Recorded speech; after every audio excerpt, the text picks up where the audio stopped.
ദൈവം എഴുന്നേൽക്കുന്നു, ശത്രുക്കൾ ചിതറുന്നു. ഇന്ന് ഇവിടെ ഇരിക്കുമ്പോൾ, അല്ലെങ്കിൽ ഞായറാഴ്ചകളിൽ ബലിപീഠത്തിൻ്റെ മുമ്പിൽ നിൽക്കുമ്പോൾ ദൈവം എഴുന്നേൽക്കുകയാണ്. സത്യത്തിൽ അതാരിലാണ് എഴുന്നേൽക്കുന്നത്? ഹൃദയം കൊടുത്ത് നമ്മൾ ദൈവത്തിൻ്റെ മുമ്പിൽ നിൽക്കുമ്പോൾ ദൈവം എഴുന്നേൽക്കും. എവിടെ? നമ്മുടെ വീടുകളിൽ ദൈവം എഴുന്നേൽക്കും. അത് വളരെ സത്യമായ കാര്യമാണ്.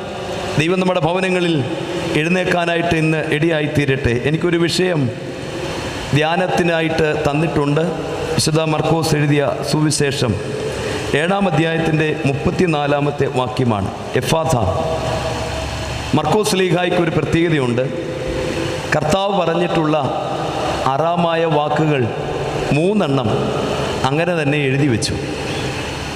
പാലസ്തീനിൽ ഏറ്റവും ഇഷ്ടപ്പെട്ട ഒരു ഭാഷയാണ് അറമായ ഭാഷ.